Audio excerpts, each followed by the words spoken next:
Vote future do you see for the city? કે તમે આવ્યા, કોઈ આવ્યું, જે હોય એ, પણ એક શહેરનું એક કોઈક ભવિષ્ય તો એક ચિત્ર હશે દિમાગમાં. અનફોર્ચ્યુનેટલી અત્યારે જે સિચ્યુએશનમાં હું વડોદરાને જોઉં છું, Vadodara is going from back to અસ. હવે ટૂંક જ સમયમાં આપણા પણ ઇલેક્શન્સ આવશે શહેરમાં, મહાનગરપાલિકાના. What are your plans for that as a party and as an individual?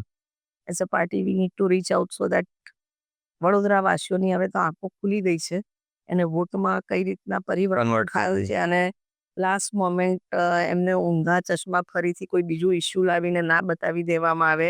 Election year છે, 100-200 હિટાચી જેસીબી ડમ્પર્સ નદીમાં ઉતારશે. લોકોને એવું બતાવવામાં આવશે કે અમે તો ખૂબ પ્રયત્ન કર્યા, તેમ છતાં પૂર આવ્યું ને ફરી એને કુદરતી આફતમાં ખપાવવાનો પ્રયત્ન થશે.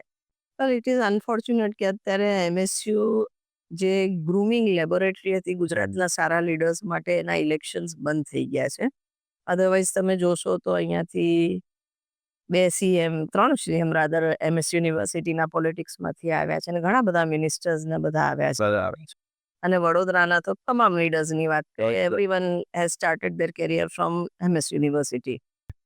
ઇન્ટરનલ રિફ્ટ, રાઇવલ્સી, આના પરથી અત્યારે હવે કોંગ્રેસનું નામ થોડું મગજમાં આવે છે મારું, કે in which direction Congress is headed right now as a whole party?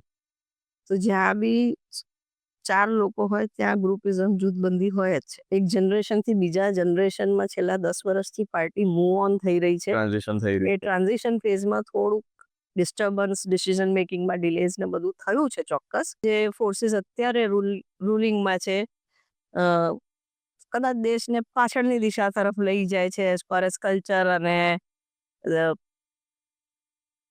Overall attitude is concern. Why do you say that? કેવી રીતે પાછળ લઈ જાય છે કલ્ચર ને એ બધી? જ્યાં સુધી મહિલાઓની વાત છે પોલિટિક્સમાં એક્ટિવ થવાની, અત્યારે તો હું જોઉં છું કે એક જાતનો અણગમો ઇવન મેન્સને છે. એટલે as if politics is something which is untouchable અને ડર્ટી, એ રીતે યુથ એનાથી દૂર ભાગે છે.